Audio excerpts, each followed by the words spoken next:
E nesse mundo de criadores de conteúdo digital, é comum escutarmos que pensar em linha editorial é buscar transformar sua especialidade em conteúdo. Mestre cervejeiro fala sobre cerveja. Técnico de manutenção de aeronave ou piloto falam sobre voos. E apaixonados por corridas automobilísticas falam sobre Fórmula 1, por exemplo. Dessa maneira, você acaba reunindo pessoas com uma mesma paixão e isso te tornará relevante na rede. Consequentemente, os seguidores buscarão dialogar com o conteúdo produzido e compartilhado. Essa interação gera engajamento e isso se transforma em um círculo virtuoso, proporcionando mais envolvimento e proximidade com o conteúdo do canal, alcançando uma comunidade digital engajada, que a gente também pode chamar aqui de tribo. Não dá para falar de tudo para todo mundo, ou melhor, né, não queremos falar de tudo para todo mundo. A internet nos permitiu ser ultra mega segmentado, e isso é bom. E nós estamos de volta para mais um Debate no Café. Eu sou o Marcos Oliveira. Eu sou o Thiago Pierosi e o nosso convidado de hoje é o Léo Soltz. Bem-vindo, Léo. De vir aqui para falar. Muito obrigado, um prazer. Márcio, prazer. Thiago, obrigado pelo convite. Estou aqui à disposição para a gente poder debater, conversar e sair daqui melhor do que a gente entrou. Vamos sair bem melhor, porque a gente vai falar aqui de Creator Economy, vamos entender um pouquinho o que é isso com você, né? Vamos tomar bastante café, tá bom? Então é isso aí, tomamos um café?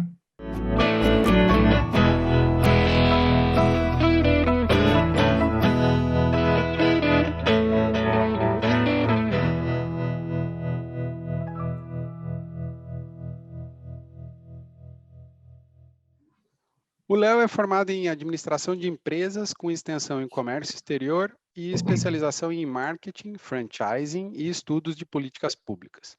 Foi sócio e diretor de empresas de comunicação por 2 décadas e, na última década, dedica-se à vertical de tecnologia, investindo capital anjo em projetos nacionais e internacionais e desenvolvendo e mentorando startups em conselhos empresariais. Léo, seja muito bem-vindo ao Debate no Café. Muito obrigado mais uma vez, Thiago, Márcio. É uma honra estar por aqui. Léo, eu que agradeço você, mas antes de começar a falar o que todo mundo acha, que quer escutar aqui, vamos só fazer um brindezinho, então, de novo. Bora. Com café. Mais um. Bora. Tintim com mais café. Fica bom com café, fica bom com vinho, a próxima vez vai ser com vinho. Eu até babei hoje. Era água. Vai ser ótimo, com certeza. Com vinho vai ficar melhor ainda. Já todas as bebidas. Esse Exatamente. O sinal de que a gente vai ter muito conteúdo aqui. Transbordar informação é sempre muito bom. Tá bom. Então vamos começar aqui. Deixa eu querer entender contigo uma coisa. A gente falou aqui de Creator Economy e, na verdade, o mundo vem mudando, assim, eu falo que a gente era mundo Bunny, virou VUCA, e agora está numa mistura de letrinha, a gente não sabe mais o que acontece, as coisas estão mudando muito rápido. E uma das coisas que está mudando muito rápido é criar conteúdo e consumir, as formas de se criar conteúdo, se consumir conteúdo, né? A gente falava antes de grandes mídias, estávamos falando antes aqui que as pessoas estavam acostumadas a receber, menos a falar. Hoje, agora, todo mundo fala, todo mundo pode criar alguma coisa, às vezes consegue, às vezes não consegue, às vezes tem engajamento, não tem. Mas como que você está enxergando esse cenário todo que a gente está, em que momento que a gente está e para onde que talvez a gente vai? Como você enxerga isso?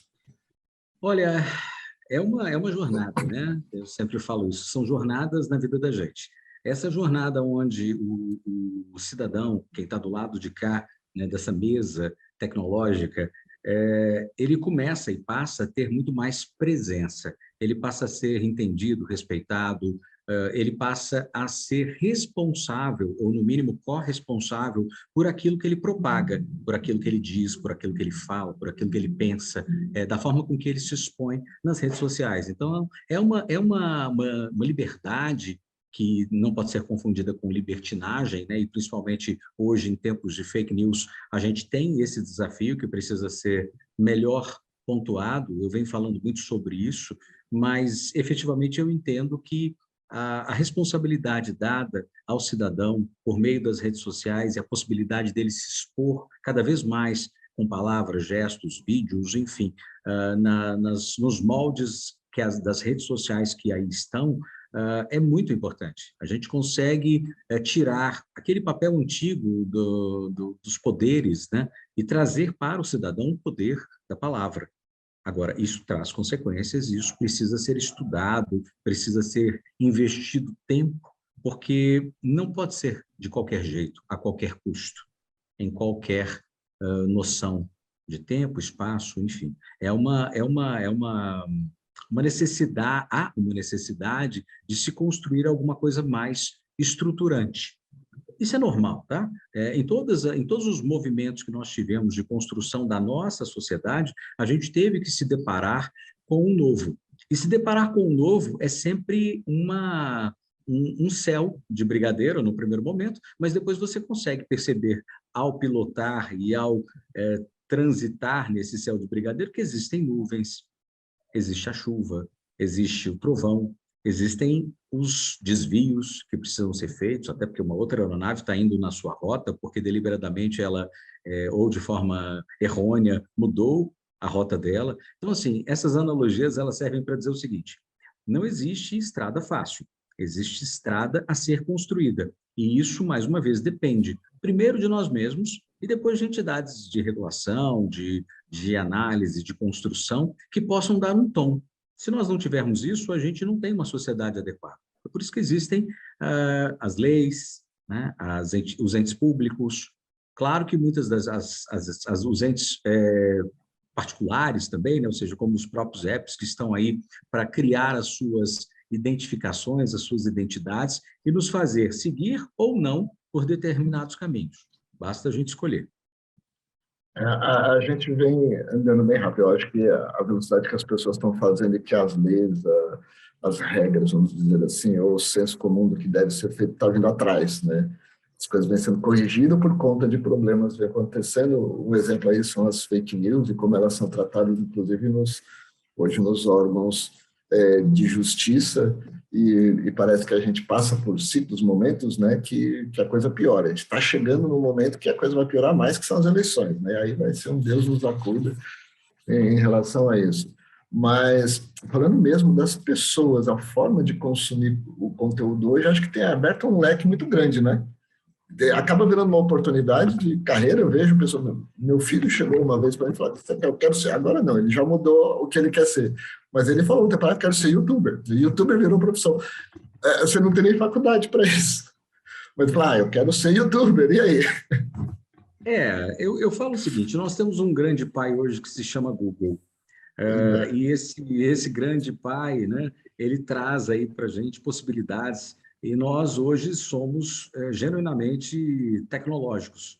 Nós vivemos com a tecnologia todos os dias pelos nossos mobiles. A gente vive efetivamente novos modelos de profissão. Muitas profissões já deixaram de existir. A gente já vem ouvindo isso há um bom tempo, não é novidade, mas isso está se tornando uma realidade. E com essa realidade nós temos dois desafios. O primeiro é da nova empregabilidade, da migração de profissionais que já chegaram numa determinada fase da sua vida e não conseguem mais performar naquela profissão que ali eles se consolidaram desde o momento em que escolheram numa faculdade ou até mesmo na faculdade da vida, né? Porque tem gente que não se formou e não há demérito nenhum nisso. Claro. E, inclusive, a resposta que a gente sequencia das redes sociais é exatamente isso.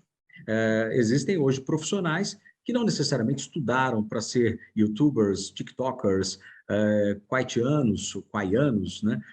Ou qualquer outra denominação ligada às redes sociais, copywriters, enfim, todos esses profissionais que estão aí, parte deles migrando das agências de comunicação, de profissões que já existiam, mas que foram ressignificadas pelo 4.0, pela presença maciça dos aplicativos nas nossas vidas e a nossa dependência desses aplicativos no dia a dia.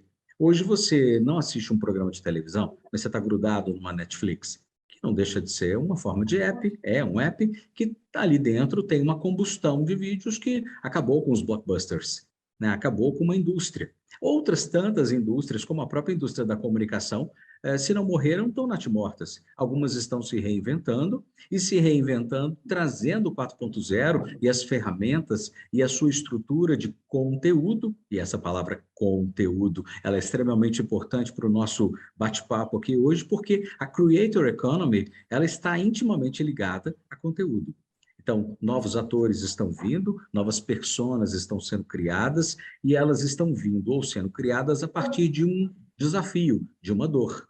Essa dor está intimamente ligada a, primeiro, a mudança das profissões.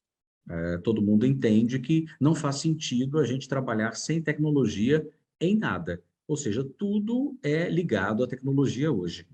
O caixa do supermercado, o aplicativo de transporte público que você pega, Uber e outros, as questões que você analisa, por exemplo, de georreferenciamento, geolocalização, que estão dentro do seu mobile, do seu celular, as questões ligadas a onde ir, o que comer, que desconto ter. Não há como você pensar numa vida sem um mobile, sem aqueles aplicativos que estão ali no seu top 10. E, óbvio, tem gente que tem top 100, né? Então, assim, há uma necessidade muito grande hoje e uma transformação muito grande que vem junto com essa necessidade.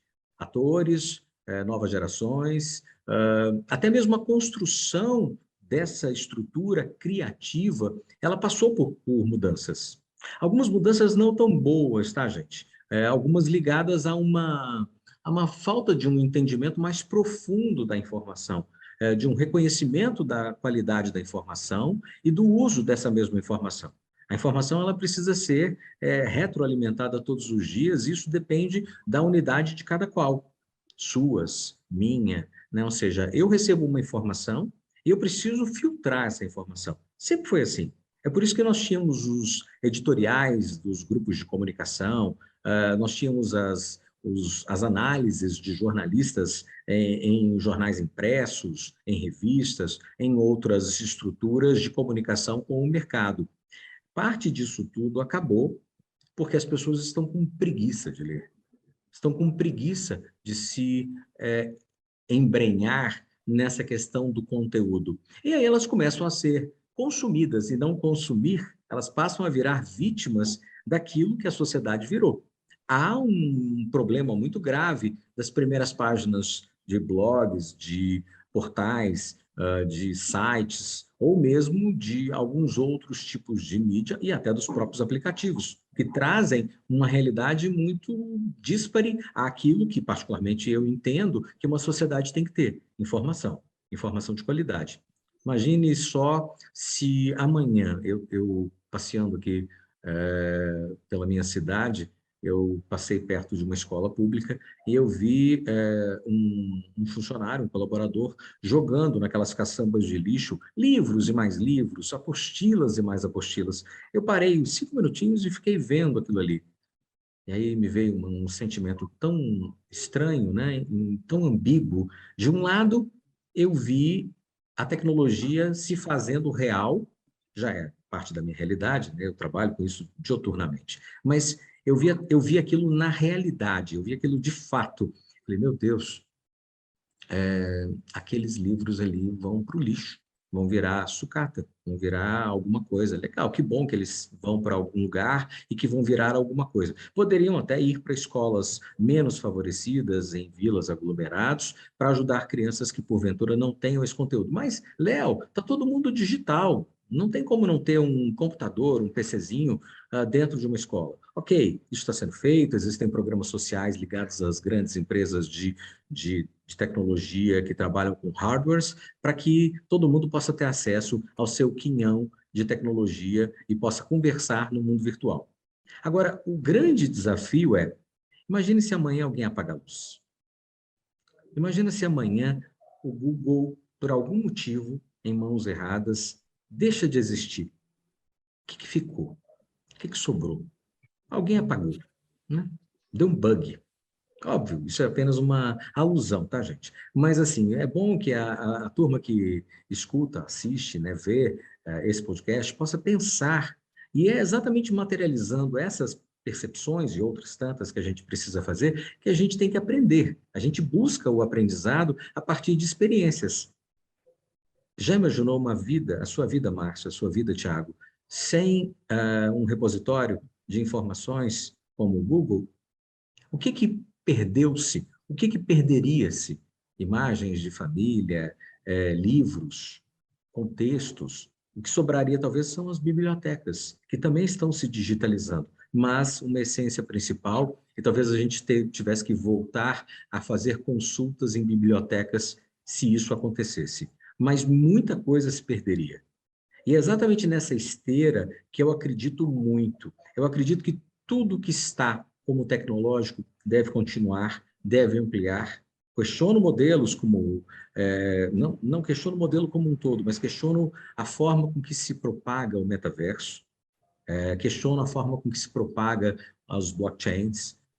Acho que a gente precisa falar sobre isso. Mas mais importante é muito relevante para a nossa sociedade construir narrativas e argumentos. É muito importante para as pessoas que estão assistindo aqui que elas possam ter o poder de discordar, o poder de questionar, o poder de ponderar e o poder de ter a informação à disposição na sua mão, curta ou longa. E isso é um desafio que nós estamos vendo que a geração Z, né, e até os millennials, não tem dentro da sua bagagem. Existem alguns que fazem uso dessa prerrogativa? Sim. Existem muitos que não? Fato. É um perigo. Léo, isso me puxa um pouco para aquela ideia de, bom, conteúdo é o rei, né? Que a gente Totalmente. escuta muito. Então, como o Márcio acabou de comentar, você também comentou aqui, a forma de se produzir conteúdo está mudando, a forma de se consumir ou ser consumido pelo conteúdo também está mudando, e hoje a gente tem um excesso de produção de conteúdo, talvez até por isso, né, imagino que se jogam livros no lixo, porque, de repente, não faz mais sentido. Eu acho que eu tenho algo mais atualizado, eu não quero mais esse conteúdo, eu quero esse novo conteúdo que está surgindo. Mas como surgem muitos novos conteúdos, minha pergunta vai nesse sentido, né? A gente precisa ter uma curadoria para isso. A gente precisa ter, de uma certa maneira, um filtro de tudo que é produzido, porque senão a gente já começa ou a ser consumido por lixo ou a consumir lixo também, né? Boa. E aí, junto com o interesse que uma marca tem quando se produz um conteúdo para o mundo digital, uma segunda pergunta acoplada aqui, no sentido de quão independente é a produção de conteúdo hoje na internet e quanto eu posso confiar nesse conteúdo que um influenciador ou um creator, né, está produzindo, está propagando na rede, sem ser influenciado pela marca. Né? O quanto a gente pode confiar em tudo isso? Vamos lá. Eu separo a sua pergunta em duas respostas. A primeira é que, na medida em que você começa a dar poder às pessoas para que elas possam abrir um canal e conversar como nós estamos aqui conversando, né? Antigamente nós assistíamos o Jornal Nacional, um debate ou qualquer outro programa que pudesse ser uma mesa redonda com aqueles mesmos especialistas falando daquelas mesmas coisas e os famosos entendedores de tudo. Com os Né? E mesmos alguns, vieses, né? os mesmos vieses, exatamente. Hoje, não. Hoje nós temos tribos. Hoje nós temos verticais. O conteúdo está verticalizado. Se o Tiago fala sobre PME, e eu preciso falar, entender, construir um raciocínio de PME, por que eu vou procurar o João? Eu vou procurar o Tiago e o Márcio. Primeiro ponto. Então, nós estamos fazendo funis. Nós estamos construindo funis. Funis ligados a verticais. Isso é muito bom, porque eu falo com um especialista sobre aquela especialidade. Eu não falo com um generalista sobre aquela especialidade. Léo, é muito ruim falar com um generalista? Não, não é ruim, mas as tribos se posicionaram para ouvir os seus pares. Então, se eu gosto do mundo nerd, eu vou conversar com pessoas, canais, onde eu vou absorver aquele mundo nerd. Isso é bom? Sim, é bom, desde que eu também consiga falar e ouvir e aprender sobre história, geografia, matemática, cultura, tecnologia, whatever. Eu preciso me integrar a um conjunto que é macro, mas eu preciso me especializar naquilo que é micro. Então, é muito importante que haja esse dual. Hoje nós estamos vendo que as pessoas estão se confluindo em tribos, isso é muito importante. Agora, a questão da confiança, ela está muito ligada àquilo que as pessoas têm dentro do seu DNA. É muito complexo dizer que eu posso confiar naquele conteúdo ou não posso confiar naquele conteúdo.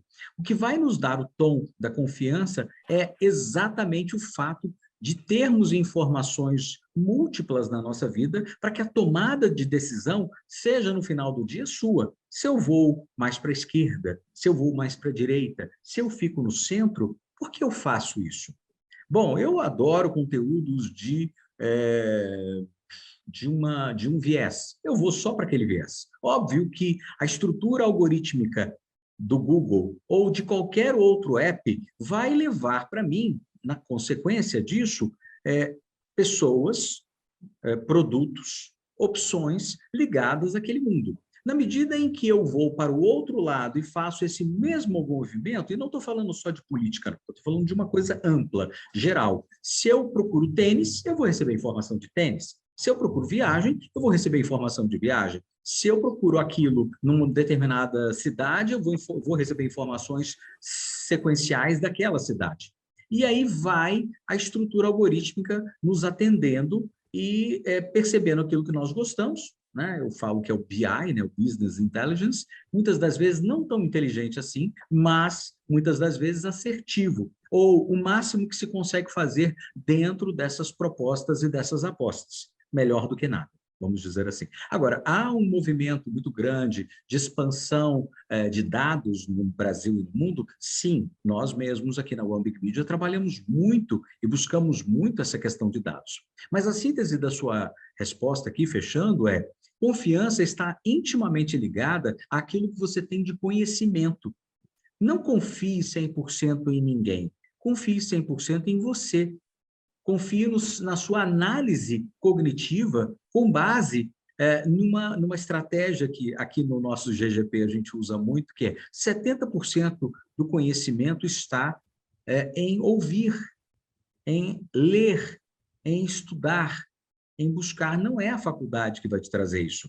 É o seu senso crítico que vai te trazer isso. Alinhado, claro, a uma experiência de vida, alinhado a uma série de outros fatores, mas a confiança não pode ser depositada na mão de um app, seja ele o Google, seja ele o YouTube, seja ele o Instagram, ou qualquer outro, né? Ou seja, por que não? Porque quando você deposita a sua posição na mão de um terceiro, você está tirando o seu bem mais precioso, que é a sua autenticidade, a sua autoridade, a sua soberania. E essa soberania ninguém pode tirar de nós mesmos. Agora, bem, se eu leio primeiras páginas de blog, de portal, de qualquer outro tipo de informação que circule, eu estou preso a um mundinho. E aí esse mundinho me consome. E esse mundinho não pode consumir a gente. Então, repito, confiança se traz com conhecimento. Conhecimento se faz com análise. Análise se faz com uma leitura ampla e não com uma leitura rasa. A gente vive num mundo de bolhas, né? Você estava falando aí dos algoritmos, dos mundos, eu fiquei pensando aqui o quanto isso a gente busca, o quanto a gente tem consciência disso, né?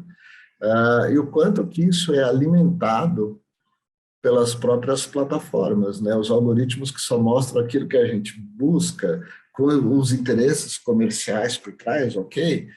Mas, e de engajamento, enfim, todas as métricas, mas será que não está na hora da gente questionar um pouco isso? Porque as bolhas se alimentando, elas começam a criar mais divisão ainda, não? Será que muito do que a gente tem das divisões, e de novo, não é só política não, mas quando a gente fala das pessoas focadas muito em determinadas coisas, só quer saber de determinados assuntos, a gente vai criando as bolhas, e a gente vive em várias pequenas bolhas de temas que nos consomem. Normalmente, quando a gente está numa bolha de um tema, a gente começa a achar até que a gente conhece muito daquele tema, daquele assunto, talvez a gente nem vá se aprofundar muito mais naquele conhecimento, a gente vai acreditando no que é colocado, acreditando em influenciadores. E aí, eu quero, em cima disso, te perguntar uma coisinha. O Brasil hoje, se não me engano, uma pesquisa da Nielsen mostra que o Brasil tem em torno de 500 mil influenciadores. Talvez você tenha esse número até melhor do que eu. Eu li até que na pesquisa falava que tem mais do que dentistas e engenheiros. E um outro dado é que pelo menos 40% dos consumidores, se não me engano, que consumiram por e-commerce, tiveram influência, algum consumo influenciado, né, por influenciadores, ou seja, tiveram sua decisão de compra feita por conta de influenciadores. Como você enxerga esse papel da gente criar conteúdo, da gente consumir conteúdo, e esse bando de influenciadores que a gente não sabe o interesse, o quanto é raso, o quanto é profundo, ou que leva ali a ele falar sobre determinados temas, esse ecossistema que se constrói em termos de comércio, em termos de temas, de assuntos, de diversos tipos, como você enxerga isso? Minha opinião é que a gente está muito raso em tudo, cada vez mais raso. Ia falar a mesma coisa. Nós estamos rasos. E isso tem a ver com aquilo que eu acabei de dizer. Se nós não nos prepararmos a nossa sociedade, essa geração Z que está aí, para que ela possa pontuar-se em outros caminhos, para que ela possa analisar o outro lado da moeda, até para que a estrutura algorítmica não pegue ela dentro de uma bolha, nós já teremos avançado muito. Vamos falar de política aqui. Se você é de esquerda e quer buscar um conteúdo, quer ter uma informação mais objetiva, entre também em sites e portais de direita, né? Ou seja, escute o outro lado. Léo, eu não quero escutar o outro lado, não interessa. Você vai começar a receber informações maiores, você vai aprofundar o seu processo.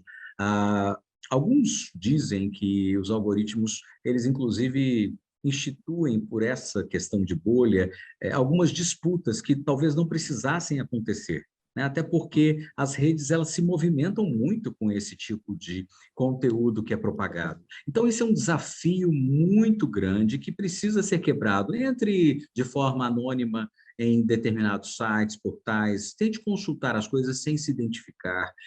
O cookie é colocado ali, você é marcado ali, não adianta você dá uma autorização, você quer entrar naquele local, e o seu cookie está ali. Eles sabem qual é o seu perfil de consumo, eles sabem quantas vezes você entra em determinado local, eles sabem como te localizar, quais são os seus gostos, hábitos, costumes e tudo mais.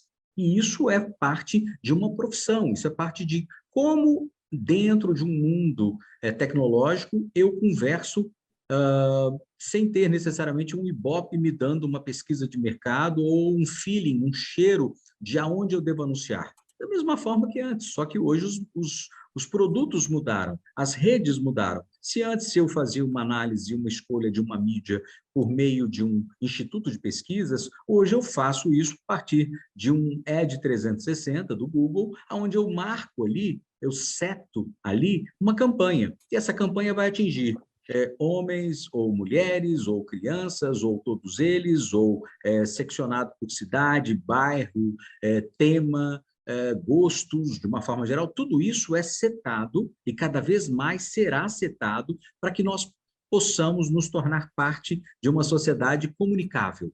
Agora, há um risco muito grande. Há uma beleza nisso, né? Para quem é de comunicação, estratégia, é lindo eu imaginar que eu consigo setar uma campanha e falar com você sem ter que dar um tiro de canhão para atingir 40 pontos como nós tínhamos antes no Jornal Nacional. Hoje a gente não tem. Os números são muito menores, tanto que a própria emissora teve que mudar todos os seus hábitos, costumes e fazer um redirecionamento para uma mídia tech, o que ela se consolidou também e para esse fim. Nós, da One Big Media, somos uma MediaTek. Nós temos hoje 116 canais que falam com 400 milhões, ou mais de 400 milhões de pessoas mês. Por que a gente faz isso? Porque a gente consegue ter nos nossos canais uma audiência que também é de interesse das outras pessoas. Mas o que eu quero dizer com essa história toda? É um mundo novo, e lá atrás a gente comentou sobre estamos correndo atrás. A gente só descobre os problemas depois que a gente coloca o carro para rodar. Né? Ele está com um barulho aqui, ele está com o freio não está freando bem, estou com um problema no para-brisa. Antes de você rodar, você não tem condição. Então, a experiência e a experimentação, elas trazem essas possibilidades de entendimento e, sequencialmente, de mudanças. né, nós convivemos com redes sociais de forma mais efetiva e impactando no mundo público desde a eleição do Obama, né? Isso já faz tempo, né? Nós podemos, né? Yes, we can. Aquilo ali, ele ganhou a eleição com todo um discurso e uma estratégia digital. Ele foi, né? Teve a questão, né, da afrodescendência, que agora é a pessoa preta, né? A palavra certa é essa, né? Estamos tentando descortinar essa questão do preconceito. Isso é muito importante dentro do país e no mundo. Mas assim, ele ganhou a eleição conduzindo um raciocínio digital. E a partir dali abriu-se uma janela de oportunidades, mas também percebeu-se uma janela de possíveis problemas. E a fake news está entre esses problemas, né? Nós precisamos discutir essa questão da fake news, sim, mas mais importante que a fake news é a gente entender, como eu disse há pouco, que as pessoas precisam se apropriar das suas próprias decisões. Não coloque nas mãos dos aplicativos resolver isso e entenda que, para você contornar as questões algorítmicas, você precisa estar mais amplo. E o debate amplo é sempre o melhor debate. O debate ele precisa ser estruturado a partir de lados. Quando ele é estruturado a partir de lados, e quando a gente analisa fora da bolha, a gente consegue ter um ponto de vista mais equilibrado. Com o ponto de vista mais equilibrado, a gente decide se a gente quer A em detrimento de B ou B em detrimento de A. Acho que esse é o Não sei caminho, se eu né? te respondi. Saia da sua bolha, né? Você respondeu, saia da sua bolha. Tenha Saia da coragem sua Consuma e saia da outros sua bolha. conteúdos, né? Busque Acho que outros Exatamente, conteúdos. o exemplo que exatamente. você deu, você é de esquerda, vai ler um pouco de um site, um blog de direita, e ao contrário, se você é de direita, vai ler um pouco de um site de esquerda E por e que é tão vai, né? importante Se você isso, compra Tiago? na Amazon, vai comprar um pouco na Isso, Magazine Luiza, isso. vai usar Americanas, o por exemplo, zoom.com, né? .br, para de repente você fazer um comparativo e ver que tem Americanas também, que pode te dar, dar uma entrega mais rápida, o Mercado Livre, que vai te dar uma experiência diferente. Acho que é para tudo que isso é válido, né? você falou uma palavra-chave para mim: experiência. A gente precisa experimentar. E essa geração é uma geração que pode, muito mais do que outras, experimentar. Agora, a gente não precisa experimentar dentro de bolha, e não precisa experimentar só no mundo real, a gente pode experimentar no mundo digital, e está exatamente aí a resposta. Experimente entender ângulos distintos, e saindo da política, experimente entender um pouquinho, poxa, será que o mercado de automóveis não é legal? Eu posso aprender alguma coisa? Eu falo que quando você faz uma entrevista de emprego e demonstra que você tem capacidades maiores do que aquelas que, de repente, o cargo que você quer ocupar exige, você se mostra amplo. E a amplitude traz uma possibilidade, inclusive, de decisões. Olha, eu gosto de A, mas eu gosto de B, eu gosto de C também. Então, assim, quando você demonstra isso, você tem mais, inclusive, campo para objetivar um emprego, um cargo, uma profissão ou alguma coisa ligada a um desejo. É isso que a gente precisa fazer. E, óbvio, a gente quebra uma estratégia algorítmica e, ao mesmo tempo, a gente se apresenta mais amplo, ainda que, porventura, eu decida amanhã ouvir a opinião de um especialista e eu vou buscar um blog específico de um especialista, porque ali sim eu vou buscar aquela informação. Mas dentro de uma redoma? Não, fora de uma redoma. Eu posso ter o meu ponto de vista, ou eu ouvi que A é A e definir que não, peraí, eu não acho que A é A, eu acho que A pode ser um Azinho minúsculo, pode ser um Azão com acento, uma crase, eu posso desdobrar aquele tema em cima de uma cultura, de um conhecimento. E é por isso que é tão bonito essa questão da Creator Economy, porque, primeiro, você dá oportunidade para pessoas falarem, você identifica nichos, você começa a conversar de forma mais diretiva, mas ainda assim, com todas essas partes, essas etapas da jornada, não dá para você pensar em não construir algo também com um pouco mais de amplitude. Faça isso, porque quanto mais reduzido você estiver, menos oportunidades vão lhe aparecer. E, Léo, sem dúvida, eu estou totalmente alinhado. Eu dei o exemplo aqui de, né, Amazon, lojas americanas, mas também pode ser um sebo, pode ser um brechó, né? Não precisa ser nesses modelos que a gente está acostumado. A gente pode, né, experienciar tanta coisa diferente daquilo que a gente vive. E aí, olhando para o Creator Economy que você citou agora, que a gente tem uma questão que eu, pelo menos, tenho sentido e percebido um pouco nas redes, muito conteúdo ruim fazendo sucesso, tá? Gerar conteúdo ruim, tudo bem, todo mundo pode gerar. Agora, muito conteúdo ruim fazendo sucesso, viralizando. Acho que aqui também é óbvio que entra aquela, se a pessoa não tem muito conteúdo, como que ela pode criticar aquilo que está chegando para ela, né? Então, recebi um videozinho no WhatsApp, repasso, não sei se é verdadeiro, se é uma fake news ou não, se é uma deep fake, né? Que a gente já tem que começar a falar de deep fake. Vi de exemplo do vídeo que fizeram do Zelensky, né? Que era uma mentira, era uma fraude, mas era como se ele estivesse falando, entregamos, né, a guerra. Isso é uma deep fake, vai chegar, vai estar nas eleições agora, provavelmente, e vai estar em qualquer lugar. Está nos Mas tem gente filmes, que né, Thiago? não vai ter esse Está nos filtro. filmes, Já né? está nos Está nos filmes, é filmes. verdade. Está nos filmes. Exatamente. Está nos As filmes. imagens que são criadas, que são de mentira e tudo mais. Essa criação de conteúdo ruim, né? Como que eu desvio disso? Como que né? Tudo bem, a gente já falou, a gente tem que ser o próprio filtro, né? Daquilo que a gente consome. Mas tá aí, e é isso que viraliza. Como que eu acho um bom canal? Como que eu encontro esse bom creator para falar, não, é aqui que tem um bom conteúdo e faz sentido eu acompanhar.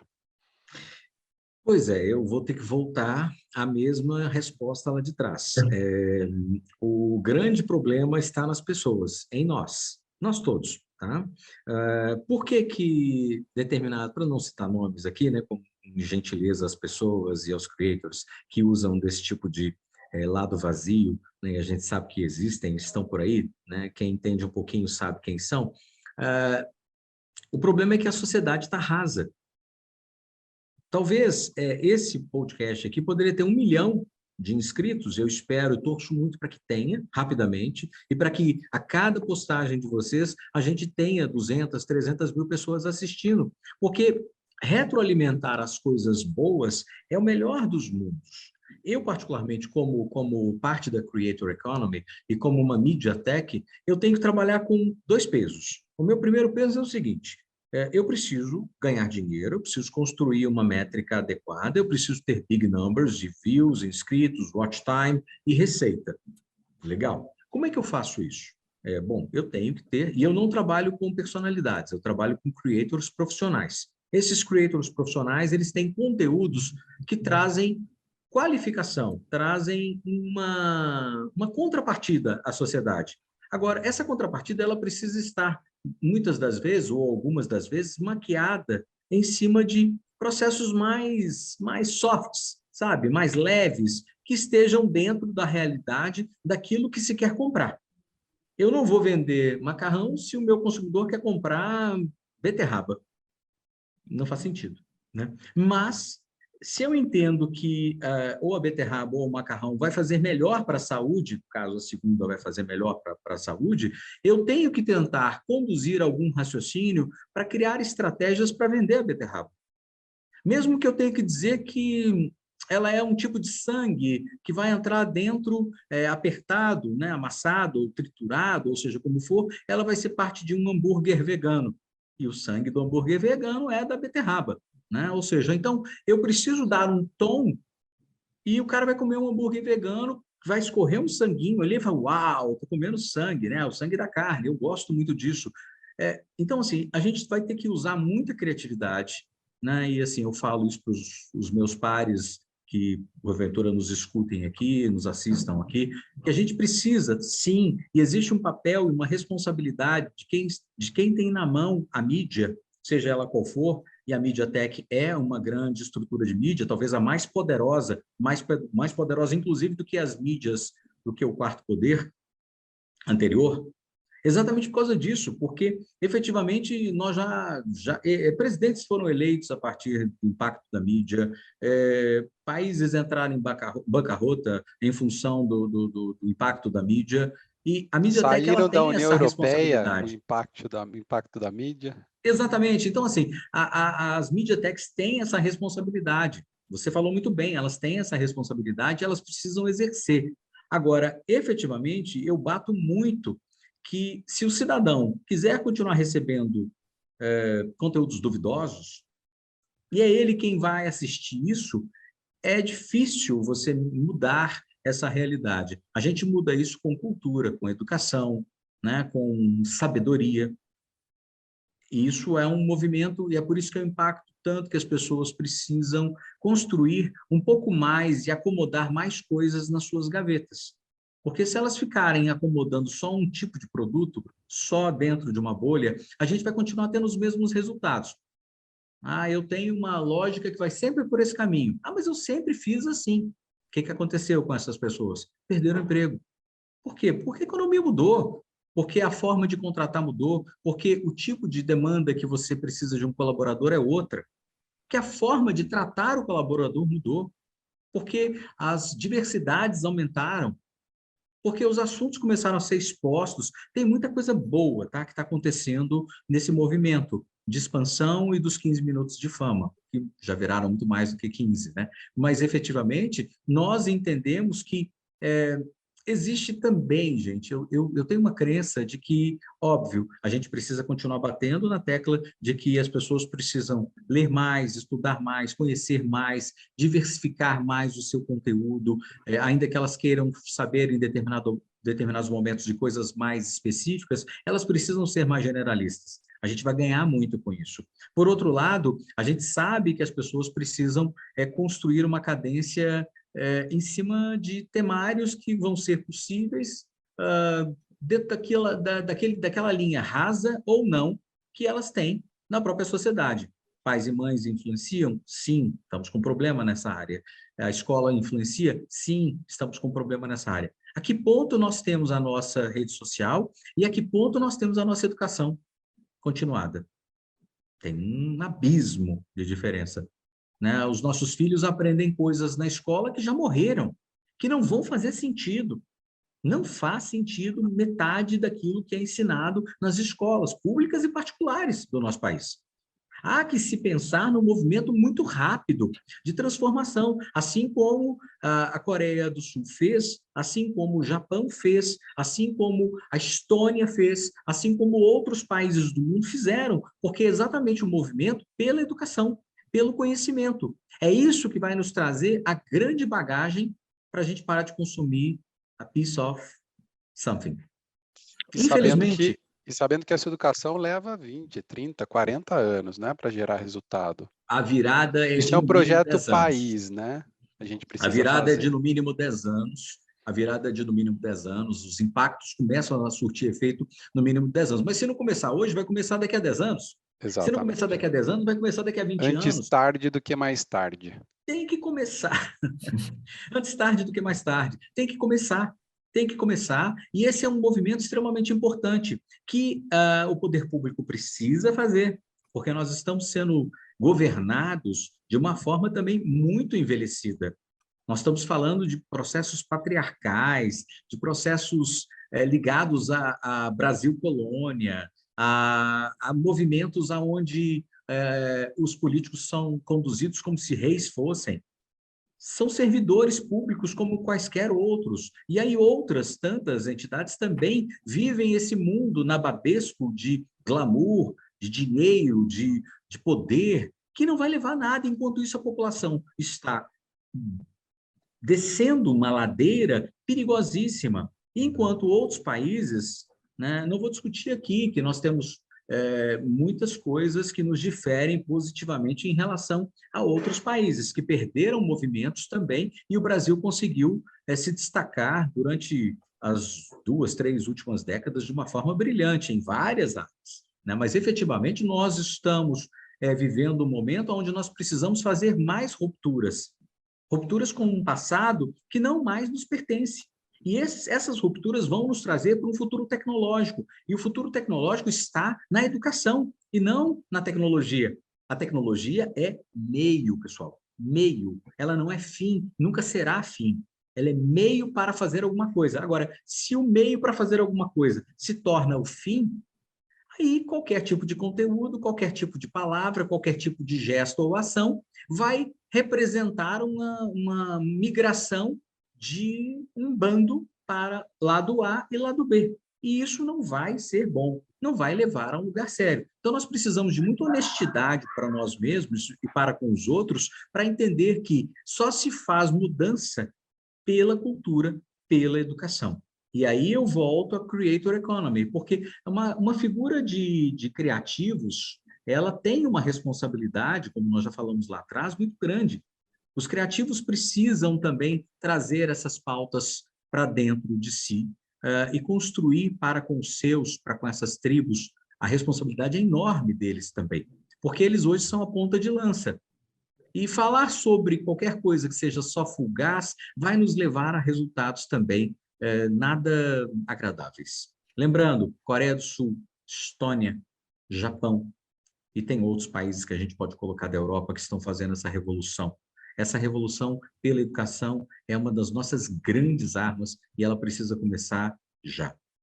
Você está falando, às vezes as pessoas podem começar a ouvir isso e falar, gente, que desespero, né? Que cenário ruim, mas na verdade acho que a gente tem que olhar como uma grande oportunidade e olhar esses países que de alguma maneira trilharam um caminho diferente. Concordo plenamente com você, acho que o processo de educação no sentido de conhecimento hoje das escolas ainda está muito complexo. As crianças saem da escola, vão para o YouTube, e no YouTube tem mais informação, além da informação, e até para questionar o professor que não sabe. Então, é bem complexo isso. Agora, olhando nessa questão de oportunidade, de mudança, tudo, e dos papéis, e as empresas, onde elas se encaixam nisso como criadoras de conteúdo, nesse novo mundo, onde também não adianta mais se fazer a propaganda tradicional, que nem você fazia lá atrás, né, colocando lá no Jornal Nacional, dando tiro de canhão, depois indo ganhar o prêmio em Cannes. Mudou tudo isso agora também. Como que as empresas se encaixam, como que você enxerga isso nesse mundo de creator? As empresas tendo que criar conteúdo. Primeiro, eu digo que a forma de contratar empresas, das empresas contratarem seus respectivos colaboradores já mudou e vem mudando cada dia que passa mais. Há que se pensar que existe uma cultura do interesse de você estar naquela empresa e de você construir uma jornada de qualidade com aquele propósito ou com aqueles propósitos. Então, eu tento dizer para as empresas sempre que a cultura precisa estar muito arraigada e os propósitos precisam estar muito claros, porque se você traz pessoas com propósitos claros, você já começa a desenvolver um trabalho onde há um nível de satisfação muito grande. Não é mais aquele qualquer lugar para resolver qualquer coisa. Tem que ser um lugar que você se sinta dentro de uma estrutura que você acredite. Então, a crença nos valores da empresa são hoje pontos, todos eles, né, todos os valores, são pontos extremamente relevantes para essa jornada. Segundo, a empresa precisa, da mesma forma que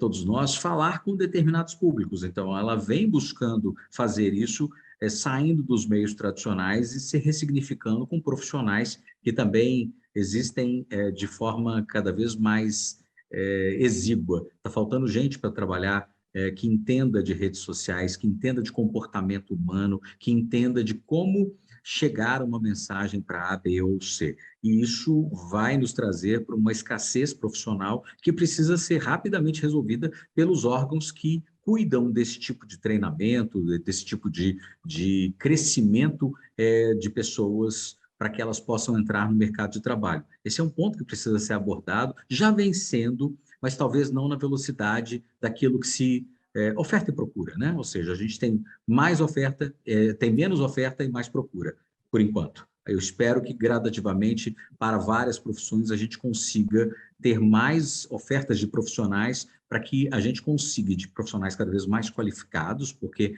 antes você pegava quem estava no mercado e aí a qualidade é duvidosa, e aí processos como, por exemplo, decisões estratégicas, você falou de mídia, né? Decisões estratégicas como aquela que o Bradesco tomou com as influencers, de colocar que somos veganas e aqui a gente não come carne, dentro de um processo totalmente desconexo, totalmente mal pensado, causou um prejuízo de milhões para o Bradesco. Uma perda de milhões de contas, de pessoas que não voltam mais. Então, esse é um exemplo para mim, tem inúmeros para contar, esse é um exemplo para mim de como que uma decisão estratégica sem estratégia, né? Então, fazendo até uma brincadeira com isso, uma decisão sem estratégia, de nada ela teve de estratégico, pode causar em termos de efeitos colaterais. E aí a gente fala de uma desinformação, de um desconhecimento, de uma falta de propósito e de um resultado arrebatador negativo. E isso é fruto de desconhecimento daquilo que são as redes sociais e do impacto, e também da maturidade de jornada desses profissionais que ali estavam. Eu falo que a gente vivenciou isso na bolha de 2000, né, da primeira grande revolução aí ligada ao mundo da internet. Ela foi extremamente interessante, porque ela teve que nos fazer aprender e fazer os executivos aprenderem o que é, e ela também aconteceu atrás, né? Primeiro eu fiz, depois eu coloquei os problemas, percebi os problemas, e aí eu tive que resolver os problemas, alguns botando debaixo do tapete e outros enfrentando de forma mais efetiva e dura e difícil. Mas, assim, é muito importante que as empresas saibam e tenham um papel também, respondendo a pergunta de vocês, elas tenham um papel não de coadjuvantes, mas de atores. Nem tudo que é fashion, que brilha, é ouro. A gente tem que tomar cuidado com isso, porque também não dá para você seguir todas as trends do momento. Uau, isso é tendência. Vamos fazer então. Analisa antes. Ah, mas eu não posso perder tempo. Analisa antes. Você pode ser rápido, mas não seja, não deixe o cuidado de lado. Você pode ser rápido, mas seja cuidadoso. E para isso, sabe o que você tem que ter? Experiência. Para isso, você precisa estudar os dois lados da moeda. Para isso, porque efetivamente, mas é cool falar que eu sou vegano, eu sou vegetariano, mas quem decide não é você. Eu tenho um caso muito engraçado com uma figura que trabalhava numa instituição financeira. Na época eu estava apresentando um projeto de música. Eu tive o maior festival de jazz do Brasil, era o Jazz Festival Brasil, e eu estava apresentando, né, talvez se ele escutar esse podcast ele vai lembrar disso. Mas eu adoro determinado tipo de música. E ele falou daquela música, daquele gênero, e ficou falando, que não era o jazz, tá? Falando, como ele era bom naquilo. Aí no final da reunião, eu queria levantar antes, mas no final da reunião, que era uma reunião para apresentar uma proposta, ele não me deixou apresentar uma proposta.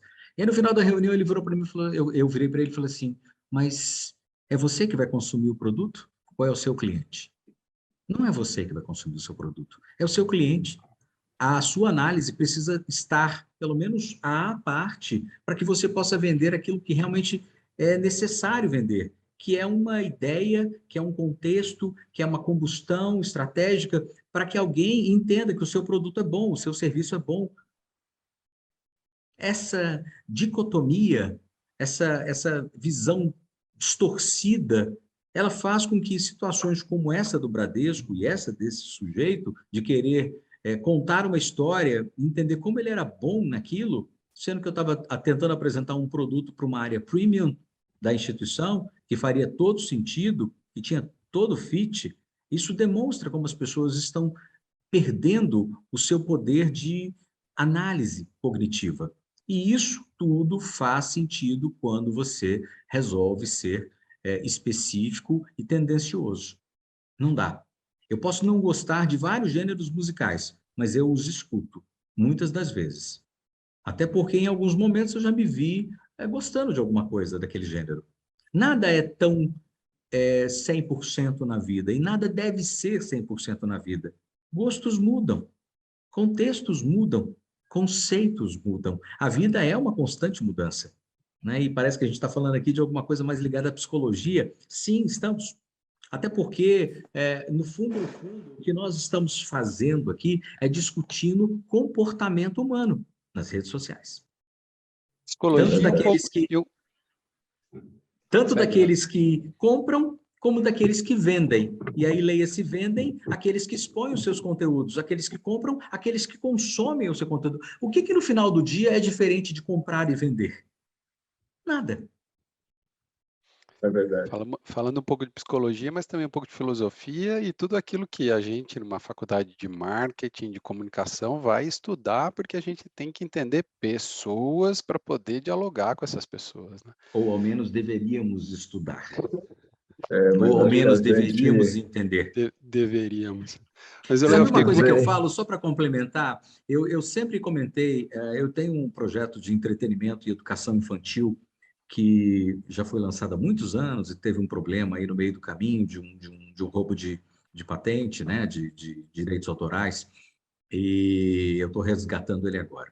E eu sempre dizia, infantil, eu sempre dizia o seguinte, nossa educação, ela está desconexa. Hoje eu falo isso com muito mais força e veemência. Antigamente eu achava que nós estávamos com livros didáticos que não faziam a criança viajar naquele universo. Eles eram muito didáticos e pouco de entretenimento. E aí, então, eu vou entreter, vou no Maurício de Souza, nos gibis da Turma da Mônica. Eu vou estudar, tenho que estudar naquele livro maçante que mal tem uma imagem quando tem uma coisa tosca. Às vezes sem cor. Lembrem-se dos nossos livros de estudo lá atrás.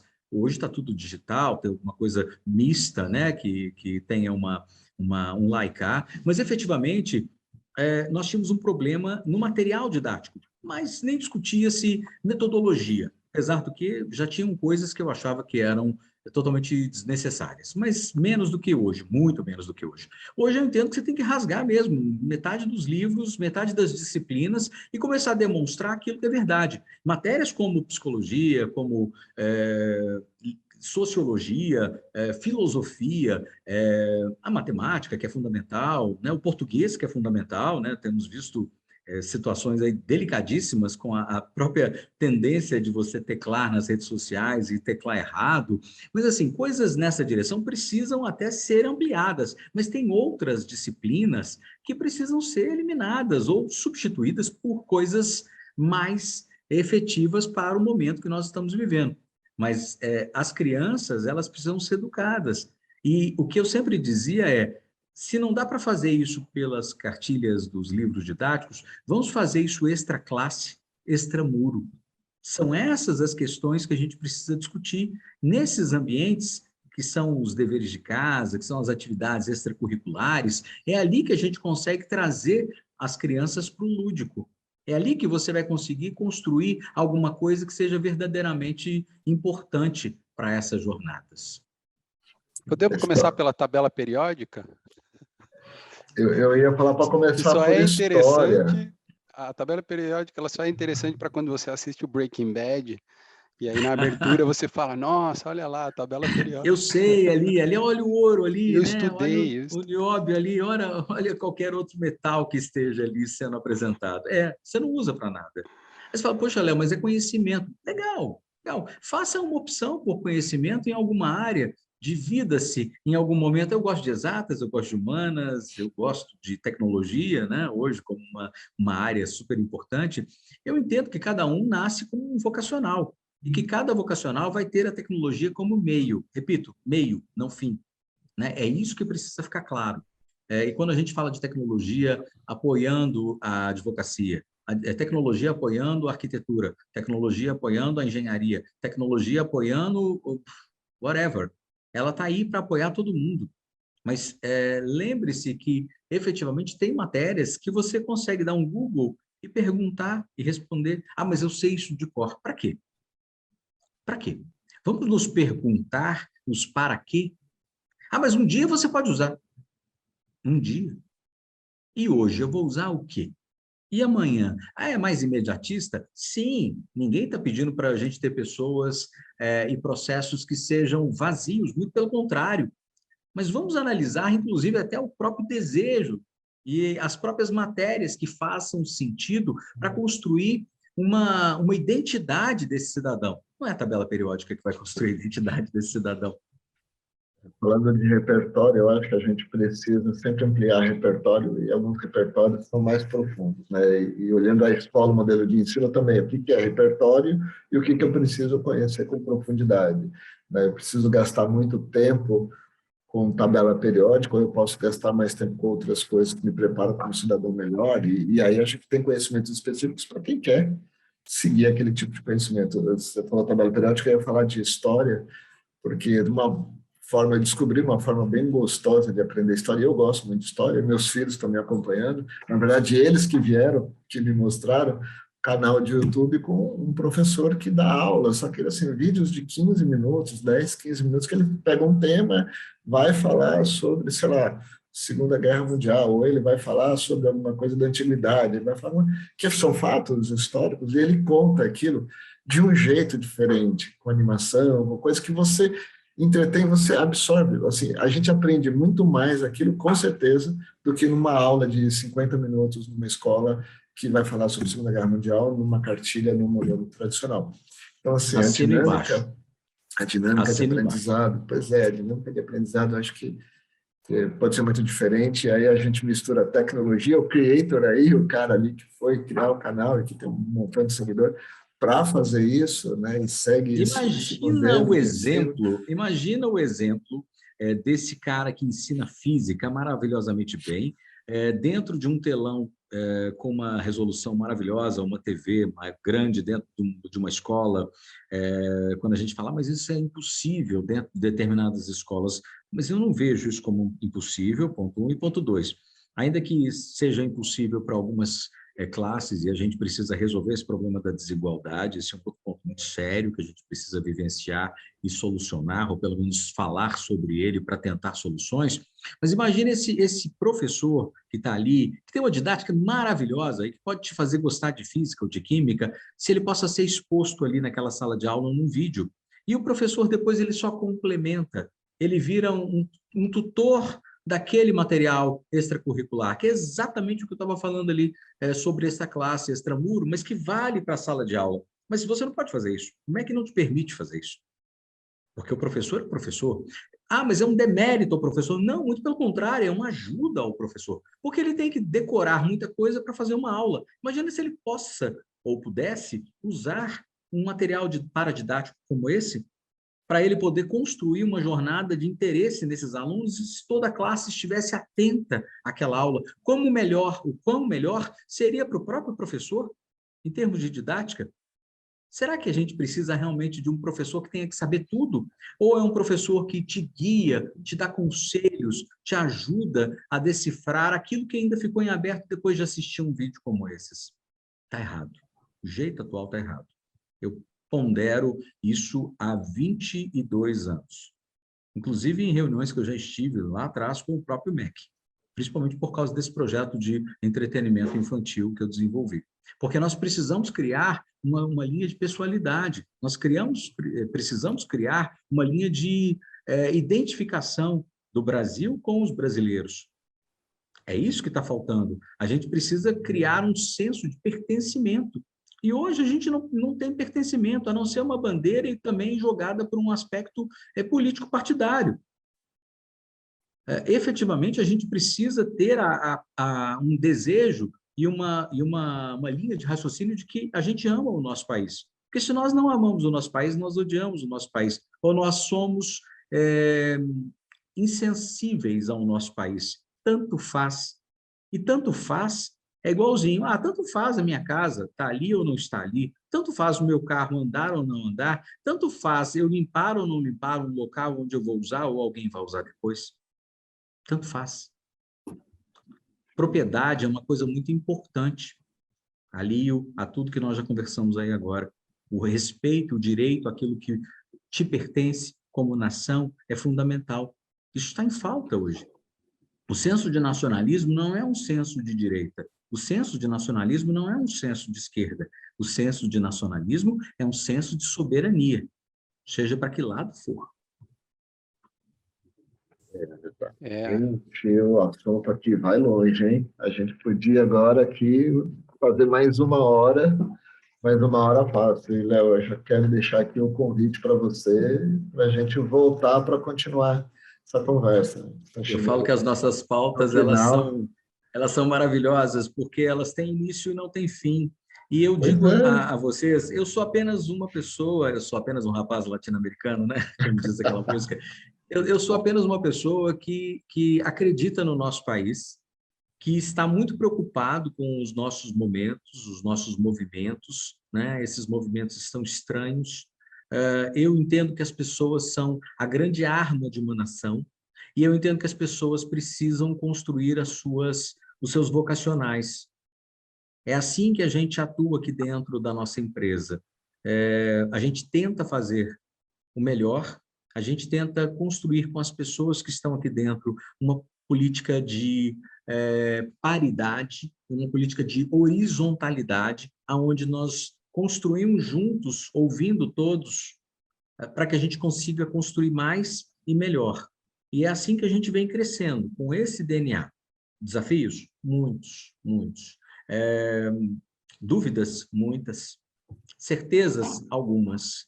Mas a gente está numa jornada, e essa jornada ela é fundamental para a gente chegar num ponto A, um ponto B. E se nós pudermos impactar a sociedade com bons conteúdos, se a gente tiver por perto bons creators, e se a gente tiver por perto um bom modelo de negócio, a gente vai conseguir escalar. E é o que a gente vem fazendo, né? O bom não precisa ser inimigo de nada diferente do que o péssimo e o ótimo. O bom é o bom. O bom é aquilo que a gente dá conta de fazer.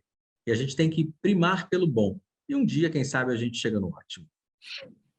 Isso aí, acho que a gente tem que ter o propósito claro, né? E seguir esse propósito. É Sem bem dúvida. por aí. A gente, acho que quanto mais perguntas, melhor, né? Do que a gente ter a certeza de que temos todas as respostas. Eu não sou desses, eu prefiro. O Márcio e eu, a gente criou, inclusive, o debate no café, porque a gente se considera mentes curiosas, é a nossa autodefinição aqui do canal.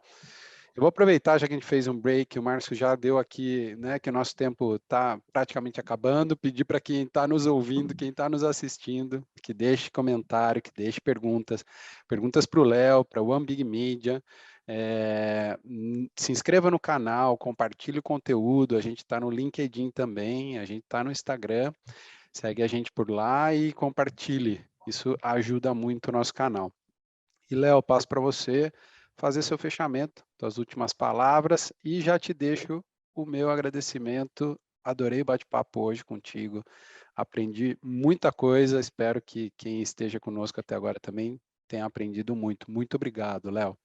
Imagina, Thiago, eu que agradeço aí a oportunidade sua e do Márcio de poder estar aqui nesse ambiente, que é um ambiente de transformação, um ambiente de ideias, um ambiente de propulsão. E eu te digo o seguinte, o que acontece de manhã é diferente do que acontece à tarde e é diferente do que acontece à noite. Eu falo isso sempre nas oportunidades que eu tenho de conversar com a imprensa.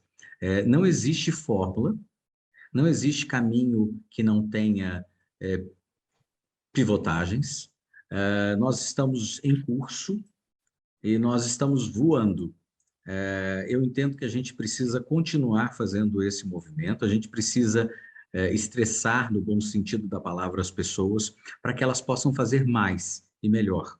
Se nós tivermos uma sociedade mais definida por critérios, por parâmetros, por vontade de aprender, a gente vai longe. Se o Estado não atrapalhar, já é uma maravilha. Se ele puder ajudar, melhor ainda. Se as pessoas puderem sair das suas bolhas e entender o mundo maior, mais pujante do que elas vivem, nós vamos conseguir construir coisas muito legais e fica como uma crítica construtiva. Nós também impactamos os nossos creators dentro da One Big Media para que eles possam entregar e cada vez mais entregar melhor. Nós sabemos que essa é uma jornada e nós queremos continuar participando dela da melhor forma possível, fazendo a nossa diferença. Então, eu deixo o meu recado aqui para você que está nos assistindo e nos escutando também. Leia mais, busque mais conhecimento, você que é pequena, média ou grande empresa, transforme isso para dentro da sua empresa, do seu meio, faça o seu papel, crie grupos de discussão, escute mais o seu colaborador, ele tem muito a te dizer e vamos juntos nessa caminhada, sabe? Podem me mandar perguntas, estou à disposição. As minhas redes sociais são todas com Léo Soltz, então é só procurar em qualquer uma delas e eu estou às ordens de todos vocês. Muito obrigado mais uma vez. Obrigado, Léo. Obrigado mesmo. Acho que a gente sai, pelo menos eu saio daqui com a mente fervilhando. É quase que um liquidificador mental aqui, chacoalhando para a gente reordenar os pensamentos. Espero aí que quem esteja nos acompanhando aqui também tenha gostado. entendido que o importante é, então, ampliar repertório, e espero que a gente tenha ajudado você a ampliar um pouquinho mais o seu repertório aqui com esse debate, tá bom? E até o próximo debate no café.